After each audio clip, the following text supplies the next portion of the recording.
Mills fashions a kick back towards the wing for Lady!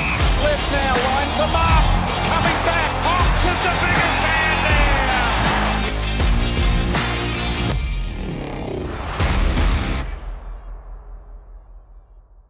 G'day guys, welcome to Red Time. Jarryd Barca, Mason Cox, back. Episode 8. Let's go. Episode 8. Yeah, it's a We're lot of getting up there. episodes. That's a lot of episodes. Big fan. We Big fan. we haven't got the tap on the shoulder yet, so we'll keep on. Real positivity. We'll keep on pressing on. We're obviously doing a lot right. I love that. That is positive though. Yeah, it is. Yeah, good. I think it's been good so far. Yeah, maybe we get to double digits, and then we'll kind of really be able to We'll brag. We'll brag a little bit. We'll raise after the that. bat at 10.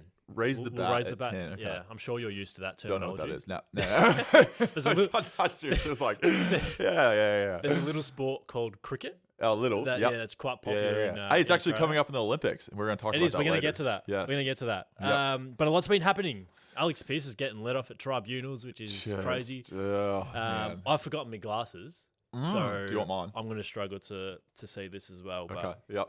it's the first time I've forgotten my glasses in a long time. But we'll see how we go. I lost mine a few You times might- over the weekend. You might need to help me out, Okay. but I think I can see I think this. you've got it. I Right. got full faith. Where should we start? We should start the mid-season trade period discussion. It's a yearly debate that comes up. Every year. Every year. Every Mid-season draft is tonight, so we're recording this on Yep. Wednesday afternoon. Usually a pretty good chance for clubs to replenish a list or find some young talent, depends on what direction they want to go to, but some people think you go a step further, a mid-season trade period as well. Players that are maybe out of favour get to join a team, maybe in a premiership window, Yep. who's looking to fill an injured spot on the list, vice versa. Some people might not think it's a good idea. I see the pros and cons, Mason, but I want you to make the case for me. Do you think the AFL should have a mid-season trade period? I'm a big fan of it. I think it provides what it probably does is it probably makes the ladder a bit more of the top end becomes more top end and the bottom end becomes more bottom end, right? Because if you're a top end, you maybe, let's say you're missing like a ruck position or something like that, or a key forward, you need someone to fill that, like, or maybe even that middle, I guess, position of the ladder where you're on the finals edge and you go, we need that one person that maybe can just get us over the line to get us to win some games. I'm a big fan of it. I think the biggest thing for me is that, and like it is right now, like contracts are guaranteed in the AFL, very different in the US, the way that system kind of works. But I would make sure that if you are to get traded to another team, it's at the player's consent. It would have to be. Because I don't think there's enough of a financial incentive in the AFL at the moment, and for a decent amount of time going forward, to be able to uplift and uproot yourself to another place without you actually wanting that. You can imagine people have houses or families and everything else that goes with it. To move that in the middle of a season, quite tough. And to tack onto that, having to learn a new system and new players, all that kind of stuff, I think it would be probably more of trading for an older player. If it's mid-season, I don't think you'd be trading for too many younger players. You'd be trading for almost that qualified experience to be able to come in and make an impact right away. For conversational balance, I am going to play the devil's advocate. Love this. So you're saying some players might not want to do this, so they're essentially taking themselves out of a trade pool. Yep. If this was, it means clubs aren't necessarily getting the player that they actually want. So do you not see that sort of? It's not compromising. But it just means that at least with the mid-season draft, which I think is a great mechanism that we have. That's it's been great, introduced. It got scrapped, I think, in the 90s. It's come back in 2019. That's been a pretty good source for clubs to find new players. And we've seen some success stories. They don't always work out, but a lot of them do. I've got a list here since 2019. You've got John Noble, John Newcomb, Huge fan. James Peatling, Ned Moyle, Sam Durham, Cooper Sharman, Massimo D'Ambrosio. There's a few others, Ned Long as well. Ned Long, Breaking out for the player. Pies this year. So I think that's already a really good system that we have in place for clubs to, as I said before, bring in mature age players Yep. or maybe pick the project teenager that you think you can develop. Yeah. So whatever direction a club wants to take. I don't think you necessarily absolutely need a full-blown trade period. So I can see what the pros are. But there's 4 different things here, right? So you've got the player's perspective, which I get is one of the pros, where a player that might not be getting games gets to now get games at a different team. Yep. You've got the coach's perspective, where they probably would be for it, especially if you're a team in a premiership window. Yep. But then how will the clubs at the bottom of the ladder feel as well? Well, Do the rich get richer and do the poor get poorer with this system in a league that already has a fair bit of inequality? Think of free agency and how that's being exploited by the teams at the top as well. Yep. Is this going to happen with a mid-season trade period too? They're the reservations that I have. I'm always for, I guess, what's best for the player. Well, call me crazy, yeah. Like as a current player, I think like that's always kind of been the mindset of myself, and it does get a bit murky. I mean, we've seen it in the past of just how much of a business AFL can be with players. We always say that contracts are guaranteed and players don't get pushed around in that sense, but there are situations where clubs go to players and say, if you stay with us, we are not going to play you, and we are essentially going to ruin your career for the next however many years you're on our list. Yeah. That doesn't usually come out publicly, but what teams do is they try to force players out. That does happen. That's not, I think that's a pretty well-known fact. And I think as long it's going to be awkward because like during this mid-season trade period, obviously that might happen with some players to say, oh, well, maybe this person's not performing as well as we want them to. Maybe we can try to push them out and bring someone else in, and essentially get 6 months ahead of what we'd probably do in the offseason anyway. So there is other sides to it, but I think giving the option for the player and making it his decision to be able to do that is the only thing that's really going to be able to get this to get off the ground. The mid-season, drafting is an incredible thing, I think, for players that are a bit older, experienced, that can go get slotted straight into a team. We've got Ned Long at our club right now, who's absolutely killing it, and he's a credit to the success story of it. But I think that's something that's shown success, and I'm a big fan of that, to be able to give opportunity to those players to, maybe someone who's done an ACL or someone who's been injured for the whole year is going to be out. You can fill that position and still be able to have as many players to pick from that you originally started with. Well, maybe there needs to be that sort of stipulation where maybe you need to have a long-term injured player to then participate in a trade period. I don't know, just like we do with the mid-season draft, where not all clubs will actually have a list spot available. Yeah. Maybe we do it that way. Mid-season draft's interesting, though, because if you look at it, you have to denote if you're either going to do a 6-month or an 18-month deal. You put contracts over your head, yeah. It's so interesting. And obviously some clubs go, well, I'm not really sure if we want to commit to 18 months. Yeah. But, I mean, we've had players I've heard that put up the 18-month thing, but the club kind of defers them because they would rather try to figure out in 6 months if someone's going to be successful and fit into their environment. If they do, then they can provide them another year contract.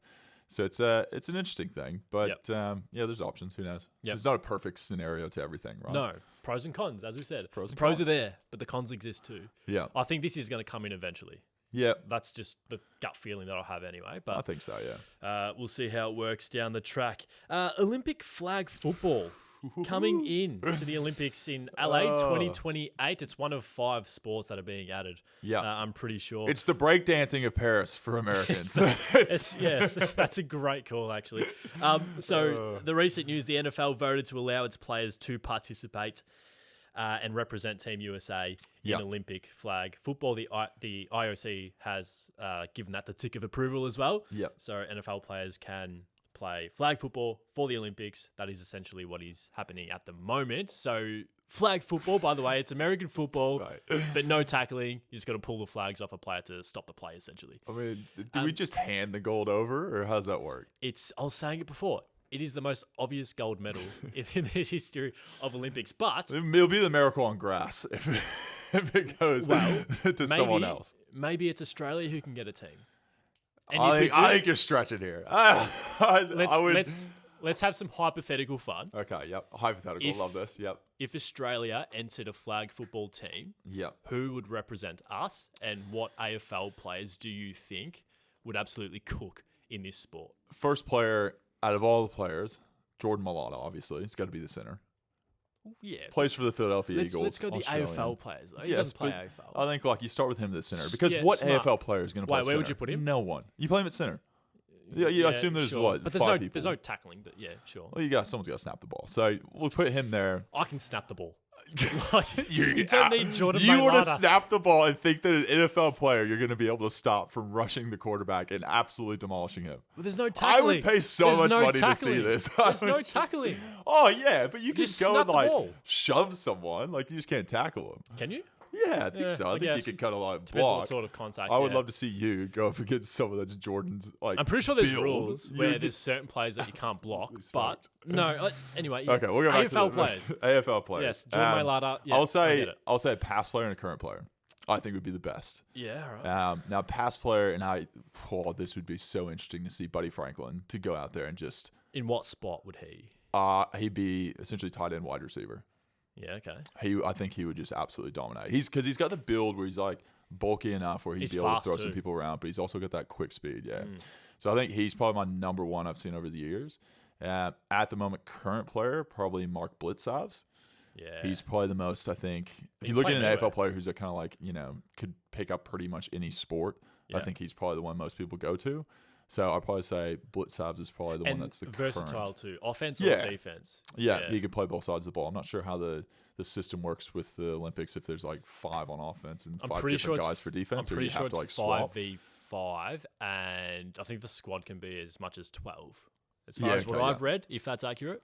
Is there a Yeah. punter that could be part of that? I there's feel no like that's kicking. where There's Australia no- really There's qualifies no is the kicking, punting. no kicking, no punting, Okay, all right. which makes it harder for us. Yeah, I was gonna say that's But, that's the qualification we dominate. Good calls so far though. So Blitzars, Mailata, Yeah, and Buddy, bring him out of retirement. I mean, if you look at some of because a lot of AFL teams will kind of play NFL as like a fun game during warm-ups and stuff, and Yeah. you watch some of that vision.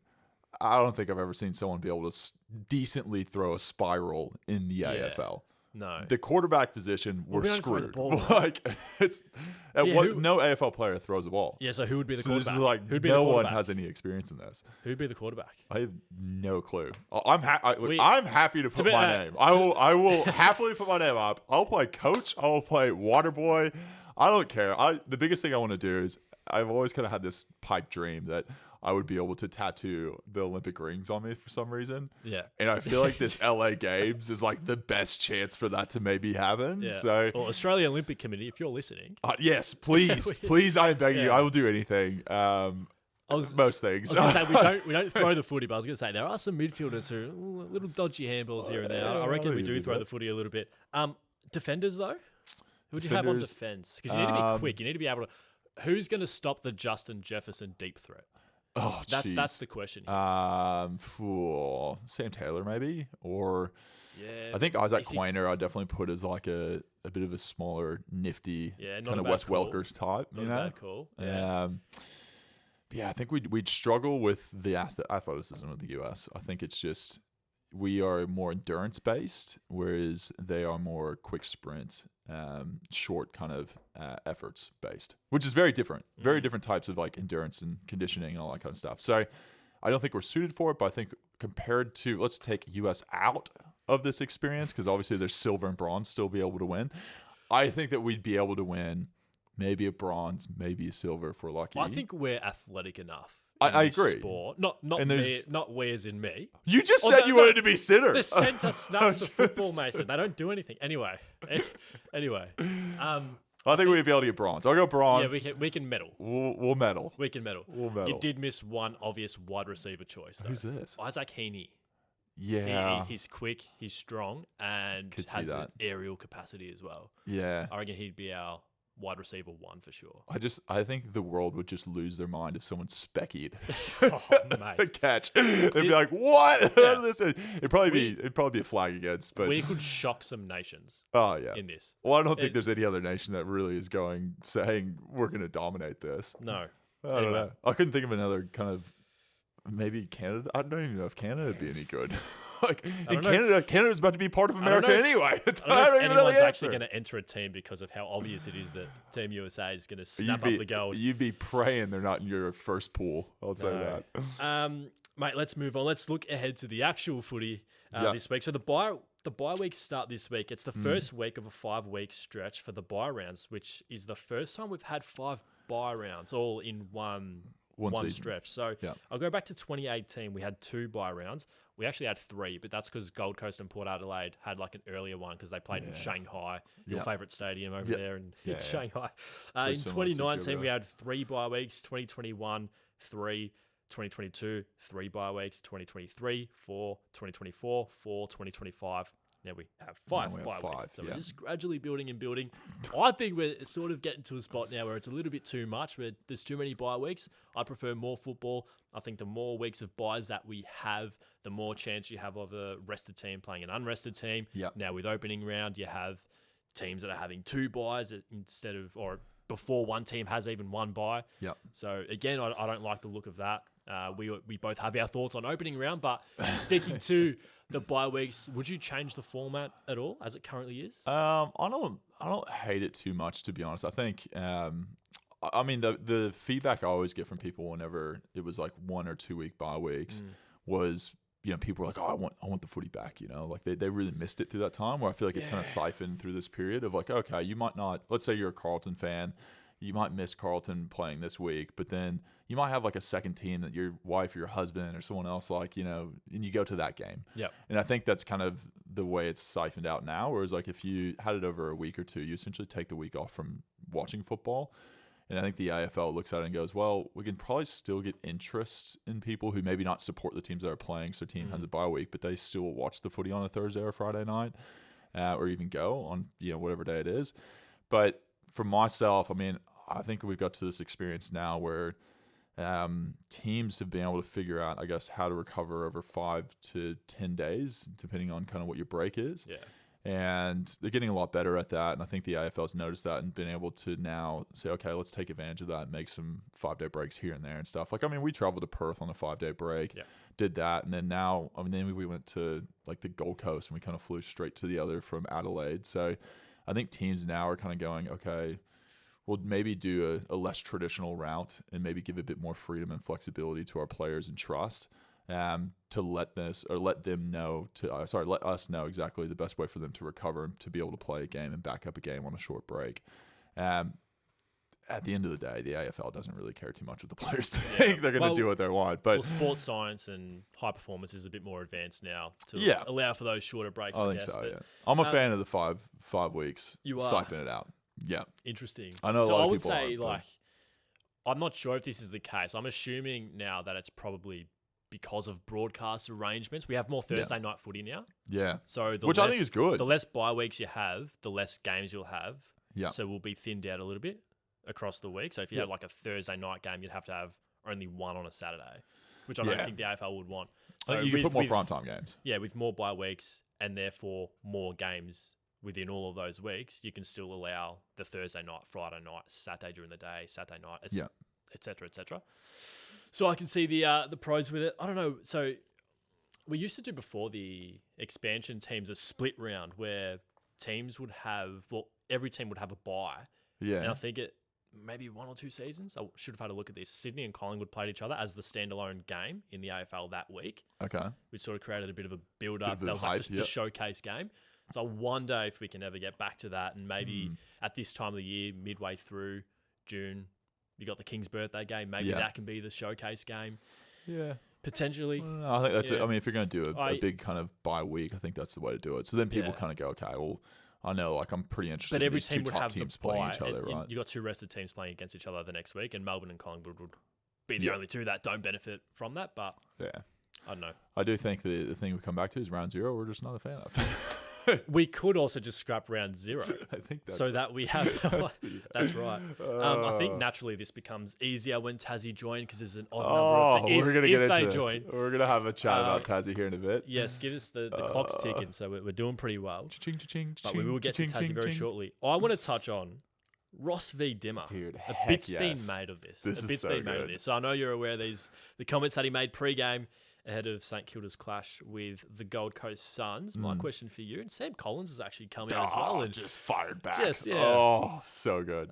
Told him what he thinks, which is very, very good. Do we want coaches being this open and honest? And as a player, how would you have reacted if that was Craig McRae, your coach, making a comment like that? Craig would never do such a thing, but imagine it. I mean, Ross is a character, as we all know. Ross is a bit different. I thought it was kind of weird because it was like kind of unprovoked, I felt like, and it was kind of just a bit of a jab out of the blue. I don't know if something happened that I wasn't aware of. Pre-game as well. Yeah, pre-game. I was like, you think like maybe, you don't want to give any fuel to the fire of like a team before you play them. So interesting. But like I said, Ross is a unique human. He does what Ross does, and I respect that. And but yeah, it was interesting. I don't think as a player, I mean, like, I don't know, like do players watch all the coaches' press conference and everything else now? Like, we don't really, I mean, that's for the media to consume and stuff like that, not as much us. And I think it's just one of those things where it's water off a duck's back, really, as a player. You don't really care too much for it.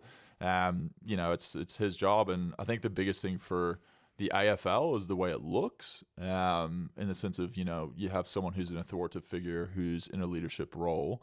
They want to be able to say that they're, being a good role model for the players that are, looking up to them, obviously. And I think that's where kind of the worry on the whole kind of thing kind of comes from. And I get it. I totally get it. But I kind of love the drama of it.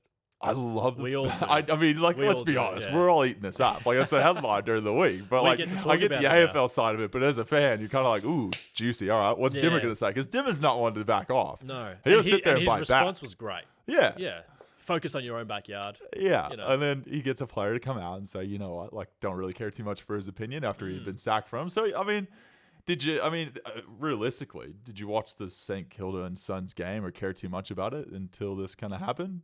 Well, Probably what he has done is ignite a new rivalry. Exactly. Which is brilliant. Which is what they kind of well played. appreciate, right? Like the AFL wants little headlines here and there to be able to kind of build up some kind of rivalry or something that's happening. Yeah. And next time they play, you best believe these things are going to be brought up. There's obviously been a lot of built-up frustration within the St Kilda Football Club about academy allowances for different clubs, Gold Coast included, but I just love the absolute FU that Dimmer has given St Kilda, because he has named Leo Lombard, last year's academy graduate, to debut this week, the week after this has happened. So well played to Damien Hardwick and Gold Coast. And good luck to Leo Lombard. He is a gun, by the way. He's going to have a big future, I reckon. Yeah, very talented. Beautiful. Don't be surprised if... Let's look ahead. I'm going to get us started here. What do you got for us? Big week of footy, but there's only really two marquee games. I think the Pies and the Hawks and the Suns and the Dockers are the two games that everyone's going to be really tuned into. Yeah. I'm going to look at the second of those ones. Don't be surprised if we learn a lot about the Dockers this week. So they're lurking around the top 8. I really think there's going to be a pretty good team that misses out on finals this year. It's like that every year. Yeah. But they're lurking around 8th or 9th, and if they're going to jump back into the 8, maybe even push for the top 4, they need to start upsetting teams. And I think the Suns are on a roll.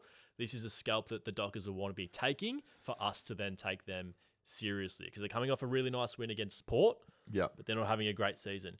Beat Gold Coast away 2 weeks after you beat the Giants away, and we'll start to take notice of Freo.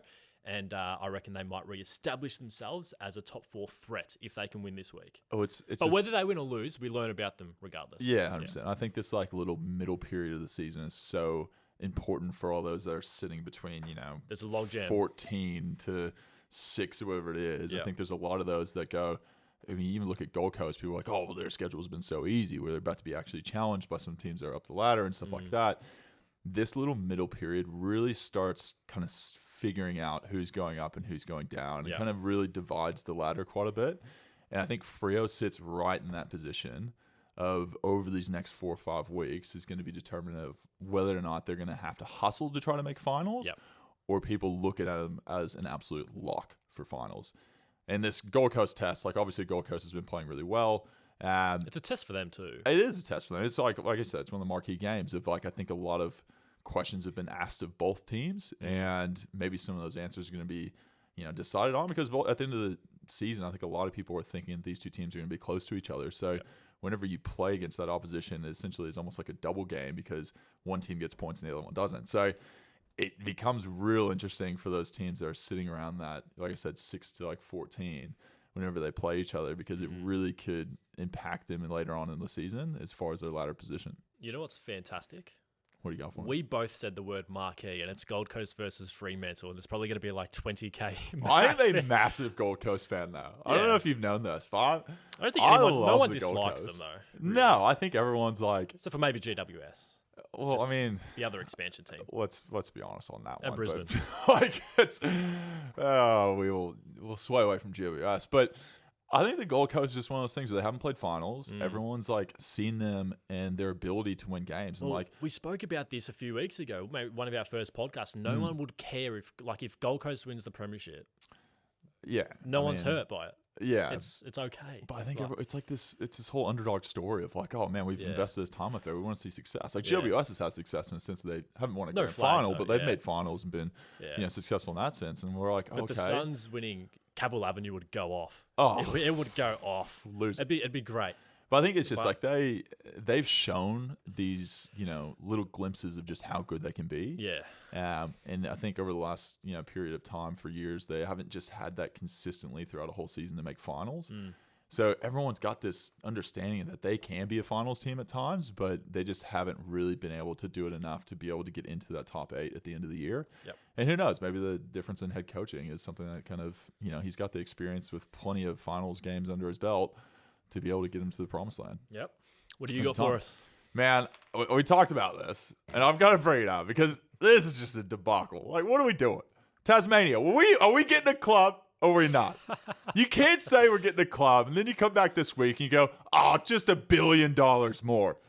What is this? It's a touch under we're not $1 billion. building the new tunnel in Melbourne. Like, come on. Like, let's figure this out. Like, figure out a date, figure out a time. You've already put people in positions there as if it's going to happen. You've hired like general managers. You've hired president or CEO. You've done all this stuff in place, except build the stadium and get it ticked off that you're going to have to play in. Like, where else are you going to play? I guess you go play in Launceston, wherever it is up at University of Tas. But you had this whole idea of building this stadium as like kind of not the reason teams coming down there, but you can't tell me it wasn't part of the selling point. Yeah. Like, and then you come back this week and you're like $1 billion. $1 billion. Where are you getting $1 billion, Tassie? What farmer is just going to stick up $1 billion and go, I really want this team down here? Please. Tell me. I'm not really sure exactly where it exists, but where's the industry to have $1 billion just shoveled into an AFL stadium? So you don't think it's going to get up? I don't think it is. I'm all for it. I actually want it to happen. But after this week, I was like, $1 billion, like with a B. I don't know. Like, that's like such an amazing number to me, but it just baffles me. Well, it still has to go through a vote through the lower and upper house of Parliament, which is coming next month. I'm pretty sure. I might be wrong there. Surely you figure all this out before you start saying Tassie's happening. Surely you get the first jump over the first hurdle before you like decide that you're going to create all this stuff and give jobs to all these people. And then you go, by the way, we also need a truck ton of money to be able to get this across the line. Like, it blows my mind how this whole thing's come together. And I mean, like, I understand, like, there's some things that you just can't, it's politics. This is just kind of how it happens. It is just politics. It annoys the hell out of me because I'm like, I want this to happen. Let's just try to get this thing sorted out. I understand it doesn't happen overnight, but I feel like we're getting to that point. We've had enough time to really be able to sort this. And then you come back and say $1 billion is needed. Let's find a side hustle or something to just... I don't even know if the AFL makes $1 billion in a 10-year period. I think it would. What are we doing?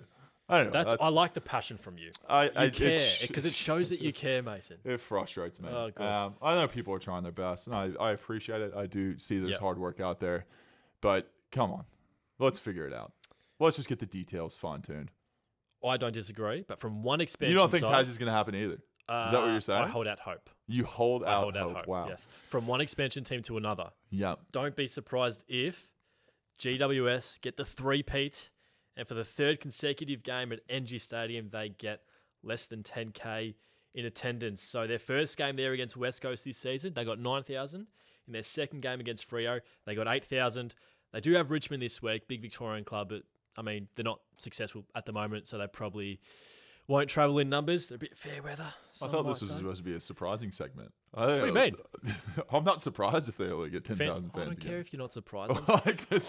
So I'm right. So I'm right. So I'm going to be right then. That's fine. Yeah, I agree. You're going to be right. Yeah. Well, thanks for agreeing with me. And I think we need to move them to the SCG. We've talked about this multiple times, but it's. We'll see what happens anyway. I want them to get more than 10K. I want them to get 5 digits.